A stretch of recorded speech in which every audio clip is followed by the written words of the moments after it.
Hello and नमस्कार मित्रों। आज हम आपके समक्ष आए हैं ताकि आपसे कुछ सीख सकें, आपको कुछ बता सके जो हमें ज्ञान है। हमारी पूरी टीम इसी चीज़ों में लगी हुई है कि कैसे जो बहुत गूढ़तम चीज़ है, बहुत रहस्यमयी चीज़ है, आयुर्वेदा की हो या फिर जो ऐसी चीज़ें हैं जो आपको लाभान्वित कर सके, वो आपके समक्ष सरलतम भाषा में कैसे प्रस्तुत की जा सके। तो आइए उन्हीं कुछ विषयों में से आज एक विषय चुनते हैं, और वो इतना महत्वपूर्ण विषय है कि उस पे ध्यान कम ही जाता है हमारे यहाँ। अगर आप बाहर के देशों में देखें तो इसको प्राइमरी फोकस में रखा जाता है, लेकिन भारत में इसमें कम ध्यान गया है लोगों का। लोग इसे कोई समस्या मानते ही नहीं, लेकिन हम ऐसा नहीं करेंगे। हम सबसे प्रथम टॉपिक ही इसको उठाते हैं जिस पे हम बात करेंगे, वार्तालाप करेंगे। आप सब हमारे पारिवारिक सदस्य हैं, हम आपको पारिवारिक सदस्य मानते हैं, तो आपसे अपेक्षा है कि आप हमारे इस भागीरथ प्रयास में हमारे साथ रहेंगे और हमारे साथ बने रहेंगे, कमेंट करते रहेंगे, लाइक करते रहेंगे, सब्सक्राइब करते रहेंगे इस चैनल को, और इसी तरह गूढ़तम से गूढ़तम चीज़ों को जानने के लिए हमसे बने रहेंगे, हमारे साथ जुड़े रहेंगे। आइए शुरू करते हैं। जैसा कि हम सब ने देखा है कि लोग अपने शारीरिक चीज़ों पे, शारीरिक बीमारियों पे, शारीरिक दुर्बलताओं पे खूब ध्यान देते हैं। लोग जिम जाते हैं, एक्सरसाइज करते हैं, परंतु आपने मन की हेल्थ के बारे में, मेंटल हेल्थ के बारे में लोगों को बात करते हुए बहुत कम सुना होगा, बहुत कम चर्चाएं सुनी होंगी। कम से कम घर परिवार में तो बिल्कुल ही नहीं सुना होगा कि चलो आज मेंटल एक्सरसाइज करते हैं, मेंटल हेल्थ बनाते हैं, ऐसा कुछ नहीं सुना होगा। आज जैसे हम जिस दुनिया में जी रहे हैं उसमें सब लोग आगे होना चाहते हैं। कोई प्रथम स्थान के बाद द्वितीय स्थान तक की नहीं सोचता है, सब भाग दौड़ में लगे हुए हैं।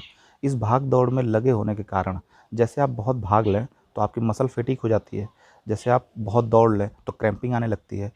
इसी तरह हमारा ब्रेन भी है। हमारा ब्रेन बॉडी से अलग तो है नहीं, तो ब्रेन में भी क्रैम्पिंग्स होती हैं। वो क्रैम्पिंग्स के नाम अलग हैं, वो क्रैम्पिंग्स की टर्मिनोलॉजी अलग है, लेकिन फैटिगनेस होती है माइंड में भी। माइंड भी थक जाता है, ऊब जाता है, जिसको हम सामान्य भाषा में कहते हैं कि ऊब गया है, थक गया है, मन नहीं कर रहा है।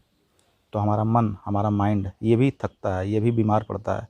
इसके अंदर भी विकार पैदा होते हैं। अगर आयुर्वेदा की माने हम तो विकार दो प्रकार के पैदा होते हैं मन के अंदर। एक होता है राजसिक विकार, एक होता है तामसिक विकार। तामसिक विकार क्या है? आपने बहुत सुना होगा कि ये तामसिक प्रवृत्ति का व्यक्ति है, ये तामसिक चीज़ें हैं। तामसिक हर वो चीज़ है जो आपको आलस्य पैदा करे, जो आपको निद्रा पैदा करे, जो आपको व्यभिचारी बना दे, जो आपको ऐसी चीज़ें करने पे मजबूर कर दे जो आपको गर्त में लेके जाने वाली चीज़ें हैं। और राजसिक चीज़ें क्या है? राजसिक कैरेक्टरिस्टिक क्या है? राजसिक कैरेक्टरिस्टिक ऐसी कैरेक्टरिस्टिक है जो आपको हमेशा जीवन में ऊंचा उठने के लिए प्रेरित करे, राजा बनने के लिए प्रेरित करे, एडमिनिस्ट्रेटिव बनने के लिए प्रेरित करे, आपको हमेशा लीड करने के लिए मजबूर करे।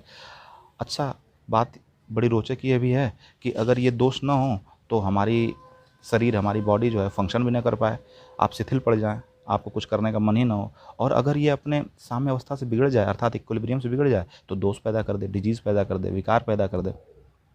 तो हमें बड़े ध्यान से इन चीज़ों को हैंडल करना है, और इन्हीं को हैंडल करने के लिए आयुर्वेदा में दो चीज़ें दी गई हैं कि अपने मानसिक विकारों को कैसे हैंडल किया जाए, अपने मानसिक दोषों को कैसे हैंडल किया जाए, राजसिक तामसिक में कैसे बैलेंस बनाई जाए।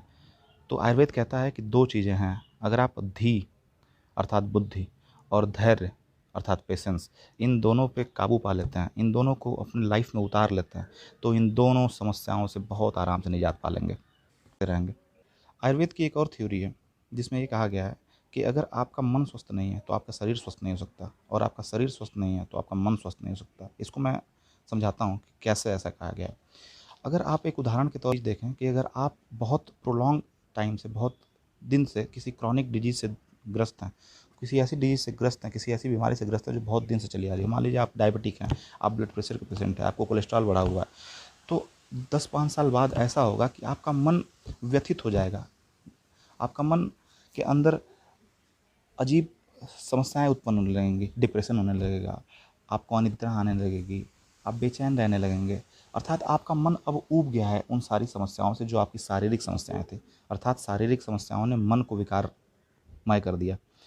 और इसका उल्टा भी सही है कि अगर आप किसी मानसिक संताप से गुजर रहे हैं, आप 2 साल 3 साल से किसी भयंकर डिप्रेशन से गुजर रहे हैं, तो यह मान के चलिए कि आपके कोष्ठ अर्थात आपका जो अमाशय है, कोष्ठ है, ये सब प्रभावित होंगे, पेट खराब हो जाएगा, आपकी ध्यान नहीं रहेगा, आप अलग अलग व्याधियों से ग्रस्त होते जाएंगे जो शारीरिक व्याधियां हैं। हो सकता है आपको दिखने में कमजोरी आने लगे, हो सकता है आप पैरालिसिस के पास चले जाएं।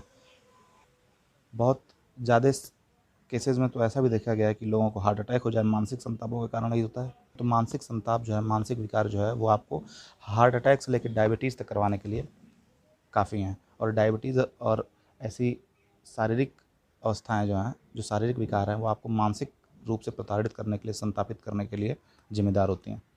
इसलिए जितना महत्वपूर्ण आपको शरीर के ऊपर ध्यान रखना है, उतना ही आपको मन के ऊपर ध्यान रखना है, बुद्धि के ऊपर ध्यान रखना है। इसीलिए इस चीज़ को आज कंक्लूड करते समय आपसे एक ही चीज़ कहेंगे कि मेंटल हेल्थ और फिजिकल हेल्थ दोनों को इक्वली ट्रीट करना शुरू करें। अगर आपने मेंटल हेल्थ छोड़ दिया तो मेंटल हेल्थ कारण बन जाएगा शारीरिक समस्याओं के लिए, और अगर आपने फिजिकल हेल्थ छोड़ दिया तो निश्चित तौर पे मान के चलिए कि किसी न किसी दिन आप जो है मेंटली अनफिट होने वाले हैं। तो दोनों चीज़ें आपस में इंटरकनेक्टेड, इंटर रिलेटेड हैं। इन दोनों को आप ध्यान रखिए, और ऐसी बातों के लिए हम आपसे फिर मिलते रहेंगे और ये सिलसिला जारी रहेगा। तब तक के लिए नमस्कार, धन्यवाद।